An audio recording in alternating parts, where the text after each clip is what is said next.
মূলো এমন একটা সবজি যারা একেবারেই কিন্তু পছন্দ করেন না। অনেক মানুষ আছেন যারা মূলোটা একদমই পছন্দ করেন না। মূলোর মধ্যে থাকে একটা গন্ধ, সেই গন্ধটাই তারা একদম পছন্দ করেন না।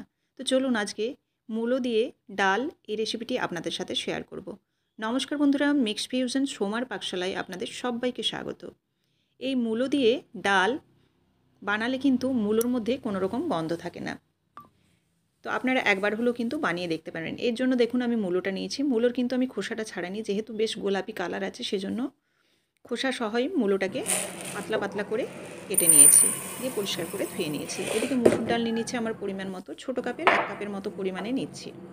মুসুর ডালটাকে খুব ভালোভাবে ধুয়ে নিয়েছি। এবার প্রেশার কুকারের মধ্যে এটা দিয়ে দেব। প্রেশার কুকারে দেওয়ার পর এর মধ্যে ধুয়ে রাখা মূলোটাও দিয়ে দিচ্ছি। যে কোনো সবজির মধ্যেই আছে বিভিন্ন ধরনের গুণাগুণ। তো আমরা চেষ্টা করি সমস্ত সবজি খাবার। তো এমন কিছু কিছু সবজি আছে যেগুলো আমরা একদমই কিন্তু পছন্দ করি না বা খেতে পারি না চেষ্টা করলেও।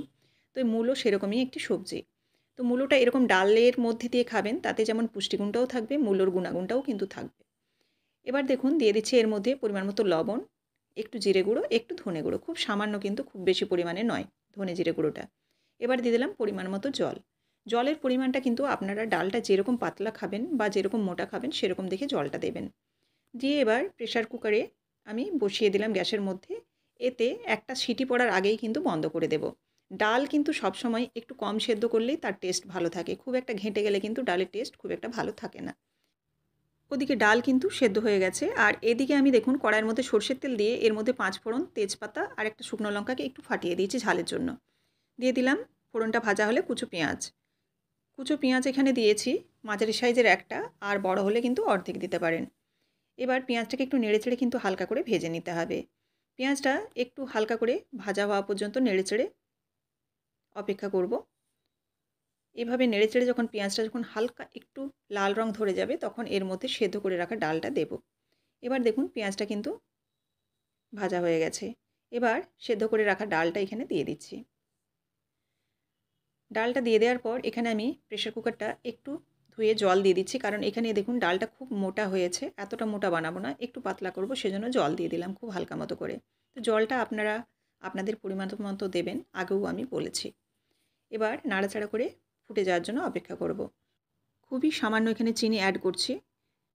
চিনিটা পুরোপুরি অপশনাল, চাইলে দিতেও পারেন নাও পারেন, আর দিলে কিন্তু খুব সামান্যই দেবেন যাতে ডালটার মধ্যে মিষ্টি ভাব না আসে। মূলোটা দেওয়ার জন্য খুব সামান্য হালকা চিনি দিলে কিন্তু টেস্ট ভালো আসবে। এবার ভালোভাবে ফুটে গেলে কিন্তু নামিয়ে নেব। একটা সার্ভিং বোলের মধ্যে আমি নামিয়ে নিচ্ছি। তো দেখুন এই মূলো দিয়ে ডাল কিন্তু একদমই গন্ধ করবে না, বিশেষ করে যারা মূলো খেতে পারেন না। আগেও বলেছি যে প্রত্যেকটি সবজির কিন্তু বিভিন্ন ধরনের গুণাগুণ আছে, তো সব সবজিই আমরা খাওয়ার চেষ্টা করব শরীরের জন্য। তো সেরকম মূলোও একটি সবজি, আমরা হয়তো অনেকেই খেতে পারি না, কিন্তু এরকমভাবে রান্না করলে আপনারা অবশ্যই খেতে পারবেন। তো রেসিপিটি আপনাদের কেমন লাগলো অবশ্যই লাইক কমেন্ট করে জানাবেন, আর ভালো লাগলে অবশ্যই শেয়ার করবেন। চ্যানেলটিকে সাবস্ক্রাইব করতে ভুলবেন না। ফেসবুক থেকে দেখে থাকলে পেজটিকে অবশ্যই ফলো করে দেওয়ার অনুরোধ রইল। অবশ্যই কিন্তু সাবস্ক্রাইব করার সময় বেল বাটনটি প্রেস করবেন, তাতে কিন্তু আমার যে সমস্ত রান্না আমি দিই প্রত্যেকদিন সেগুলোর কিন্তু নোটিফিকেশন সবার আগে কিন্তু আপনাদের কাছে পৌঁছে যাবে যদি আপনারা বেল বাটনটা প্রেস করে দেন। আবার দেখা হচ্ছে আগামীকাল কোনো একটি রেসিপির সাথে। সবাই ভালো থাকবেন, ধন্যবাদ।